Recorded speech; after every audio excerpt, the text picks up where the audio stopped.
नमस्कार, news mirror में आप सभी का स्वागत है और आज हम हैं कुलाबा के विधानसभा क्षेत्र 187 में, जहां पर वीर जनशक्ति पार्टी के अपक्ष उम्मीदवार सूर्या जैन जी इलेक्शन की जोर शोर से तैयारियां कर रहे हैं और आज हम उनसे खास विषय पर बात करने वाले हैं। जो इनकी प्रचार रैली है उस पे बात करने वाले हैं, इलेक्शन में इनको कौन सा नंबर दिया गया है उस पर बात करने वाले हैं, विभिन्न मुद्दों पर इनसे बात करने वाले हैं। सर, आपका न्यूज़ मिरर में स्वागत है। बहुत बहुत धन्यवाद आपका। तो सर, जिस तरीके से विभिन्न बीजेपी पार्टी को छोड़कर आपने एक अपनी खुद की पहचान बनाने के लिए जो ये लड़ाई शुरू की है, आपने वीर जनशक्ति पार्टी को ज्वाइन किया। जिस प्रकार से चुनाव प्रचार की आप जोर शोर से तैयारियां कर रहे हैं, लोगों से डोर टू डोर मिल रहे हैं, लोगों के बीच में जाकर आप जो एक सामंजस्य बिठाने की कोशिश कर रहे हैं, तो सर कैसा अनुभव रहा? आपका स्वागत है न्यूज़ मिरर में। पहले तो मैं आपको करेक्ट करना चाहूंगा कि मैं कोई बगावत नहीं की है भारतीय जनता पार्टी से। मैंने रेजिग्नेशन दे के हर एक लोकतंत्र के अंदर मैं सबका अधिकार मानता हूं मैं। तो मुझे कहाँ न कहाँ लगा कि पार्टी में कहाँ न कहाँ मुझे शायद अनदेखा किया जा रहा है या मुझे नहीं पहचान दे पा रहे हैं। और कुछ ऐसी वजह भी लगी कि बाहर से पैराशूट ज्यादा उतर रहे थे भारतीय जनता पार्टी में, ऐसा मेरा मानना है जो मैं फील कर रहा था।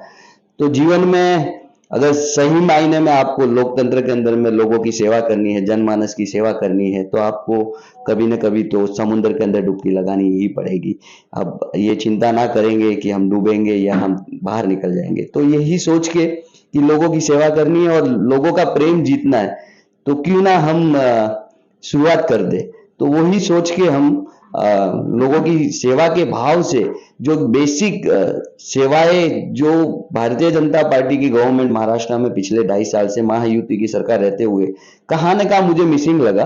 भारतीय जनता पार्टी की सरकार के अंदर और महायुति सरकार जब दोनों ने मिलके, मुझे ऐसा लगा कि 7 या 6 मिनिस्टर भारतीय जनता पार्टी के, बाकी के तो सब बाहर से आए हुए। तो कहाँ ने कहा भारतीय जनता पार्टी भी ऐसा लग रहा था कि पता नहीं काम कर पाएगी या नहीं कर पाएगी। और भारतीय जनता पार्टी का एक पिछले कुछ 5 वर्षों के अंदर में बाहर से लोग ज्यादा आने लग गए हैं। चलो मानते हैं कि भाई विचारधारा है, आपकी विचारधारा कभी भारतीय जनता पार्टी में हुई तो कभी आप इधर आए, उससे हमको कोई गिला शिकवा नहीं है। बट हमने पिछले 5 साल के अंदर में कोलाबा कॉन्स्टिट्यूंसी के अंदर में जो हमारे माननीय आमदार जी जो है, तो कहाँ ने कहा उनकी जो कार्यशैली है वो न तो भारतीय जनता पार्टी के कार्यकर्ताओं को समझ में आई, कोलाबा सेक्टर के अंदर की मैं बात करूंगा, और ना हल जनमानस को वो जीत पाए, और न जनमानस की जो बेसिक नेसेसिटी चीजें होती है वो भी कहाँ न कहाँ काम करने में असक्षम रहे हैं। सर, जैसा कि अब आप कुलाबा के लोगों से मिल रहे हैं, उनके बीच जा रहे हैं, तो आप एक युवा नेता हैं, तो किस प्रकार से आपको लोगों का रिस्पांस मिल रहा है, लोगों का प्यार मिल रहा है? बहुत ही लोग चाहने वाले हैं। मैं पिछले 12-13 साल से कार्य कर रहा हूँ सेक्टर के अंदर, पूरे साउथ मुंबई के अंदर में इनफैक्ट मैं काम कर रहा था। काफी लोगों ने प्यार दिया, विशेष करके सीनियर सिटीजन से मेरा मिलना रहता है, तो उनके जो प्रॉब्लम को सुनते हैं तो दिल कहाँ न कहाँ धड़कता है कि अगर सीनियर सिटीजन का जो हमारे पूर्वज है या हमारे पेरेंट्स है, माता पिता है, बड़े बुजुर्ग लोग हैं, उनकी हम अगर सेवा बराबर से नहीं करवा पा रहे, तो कहाँ न कहाँ भारतीय संस्कृति मिसिंग लग रही है मुझे। तो इस विषय पे गवर्नमेंट को भी बहुत ज्यादा ध्यान देना चाहिए कि एक इंसान, अभी पिछले कुछ 4-5 दिन पहले मेरा कोलाबा के अंदर में कुछ रहवासियों के बीच में जाना हुआ, तो वहां एक महिला से मिलना हुआ। तो उन महिला का कहना था कि यहाँ पे कोई न कोई घूसखोरी चल रही है, किसी का दबाव चल रहा है, और मेरे घर का डोर को तोड़ दिया है, मैं अकेली अकेली रहती हूँ, रात में कोई मुझे मार के चला जाएगा तो मेरी सेफ्टी का क्या। तो मैं तो शॉक्ड हो गया था कि मुंबई जैसा शहर, एक कहा कहते हैं कि सेफ्टी 24/7 अच्छी है, तो ऐसी समस्या भी हमारे सामने आई। तो कहाँ न कहाँ मुझे लगा कि ये सब विषय को लेके हमें पब्लिक के बीच में जाना चाहिए और चुनाव लड़ना चाहिए। सर, कहीं न कहीं आपका जो सामना है, वो एक दिग्गज विधायक से होने जा रहा है, राहुल नार्वेकर जी से होने जा रहा है, तो कितनी कांटे की टक्कर होगी सर? लोकतंत्र के अंदर मैं किसी को दिग्गज नहीं मानता, ये सारा खेल जनता जनार्दन का होता है। जनता जिसको प्रेम देना चाहती है उसी को प्रेम देती है। बड़ा छोटा हमने और आपने कर रखा है। बाकी आप जो कार्य करेगा जनता के बीच में वही मेरा मानना है वो बड़ा आदमी होगा। और मेरी कोई विशेष कोई उनसे टक्कर मैं मानता नहीं हूं। मैं मेरी कार्यशैली को लेके मैं लोगों के बीच में जाना चाहूंगा और मैं मेरा बताऊंगा कि मैं अगर चुन के आता हूं और तो आपके लिए मैं क्या कार्य करूंगा।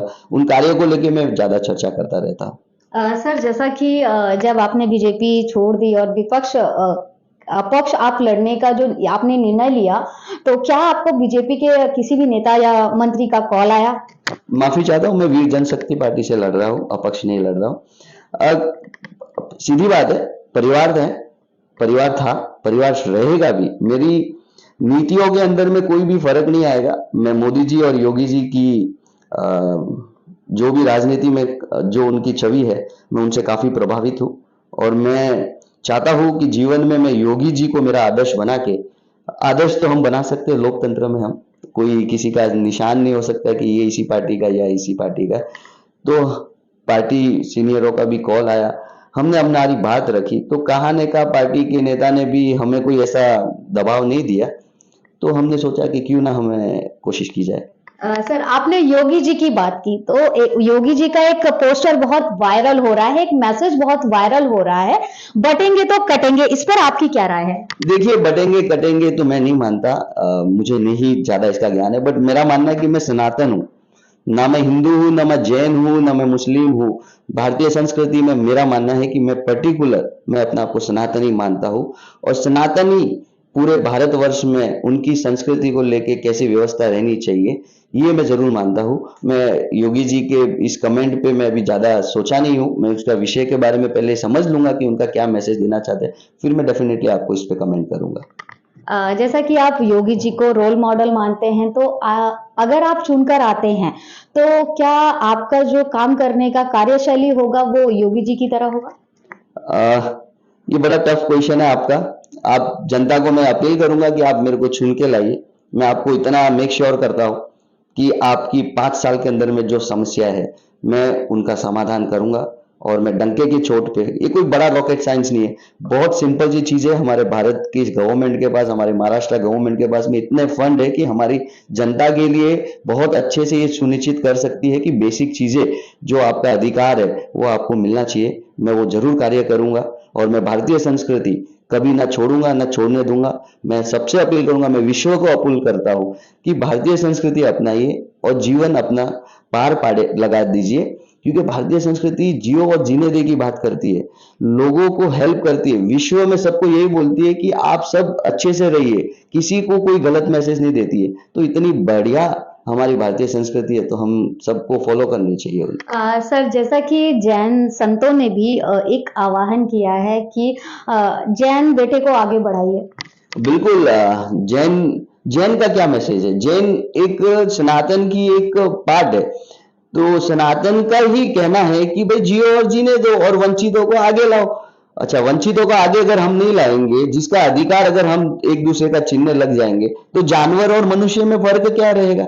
हम सभी मनुष्य जाति है, मनुष्य को मनुष्य की सेवा करनी चाहिए और सबके अपने अधिकार सुनिश्चित करने चाहिए। गरीब अमीर ये कर्मों के अनुसार होता है। बट अगर अमीर आदमी है या अगर व्यवस्था है, अगर भारत की सरकार है, महाराष्ट्र की सरकार है, उनका फर्ज बनता है कि भाई अगर गरीब पैदा हुआ है तो उसकी बेसिक चीजें है या उसका कैसे सुनिश्चित किया जाए, उनके बच्चे कैसे बड़े होंगे, कैसे फील्ड में जाएंगे, कैसे इंफ्रास्ट्रक्चर होगा उन बच्चों के लिए, कैसा खान पान होगा, ये बेसिक चीजें।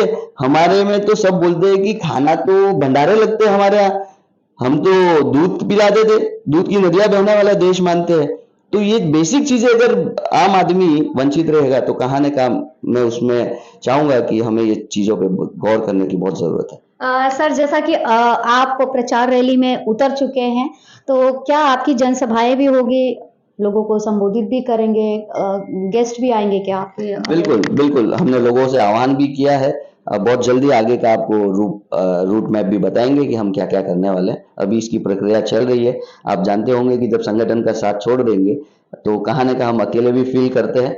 बट लोग हमारे साथ जैसे जैसे जुड़ते जा रहे हैं वैसे हमारी ताकत बढ़ रही है और हम लोगों के बीच में जोर शोर से जाएंगे। जैन समुदाय जिस तरीके से आपके साथ जुड़ता जा रहा है, आपको कैसा लग रहा है? जैन समुदाय का कहना है कि कहाँ न कहाँ जैनों का भी अस्तित्व है, जैनों का भी भागीदारी होना चाहिए। एक समय में हमारे 56 मेंबर ऑफ पार्लियामेंट हुआ करते थे और आज आप देखेंगे तो एक भी जैन भाई हमारे मेंबर ऑफ पार्लियामेंट में नहीं है। तो मेरा मानना है कि जैन समुदाय पर्टिकुलर जो सनातन धर्म का एक अभिन्न अंग है, तो समृद्ध लोग हैं, गुणवान लोग हैं और काफी बुद्धिमान लोग भी है। तो ऐसे लोग अगर आएंगे तो भारत के लोगों की, भारत की प्रजा के लिए कहीं न कहीं वो हमेशा अच्छे कार्य करते हैं। हाँ, हम लोग तो राजस्थान की महाराणा प्रताप की भूमि से आते हैं, तो हम तो लोगों की सेवा और लोगों के जीवन अच्छा बने उसी में लगे रहते हैं। और मैं बहुत ही आश्वस्त हूँ कि कोलाबा की विधानसभा के जितने भी हमारे जैन बंधु है, जैन भाई है, आपका बेटा सूर्या जैन खड़ा हुआ है, मेरा वोट का निशानी रिक्शा है। आप बढ़ चढ़कर आपके बेटे को लाड दुलार दीजिए, क्योंकि ये आपकी ताकत रहेगी। मैं तो एक सिर्फ नाम है मेरा, बट आप है तो मैं हूँ।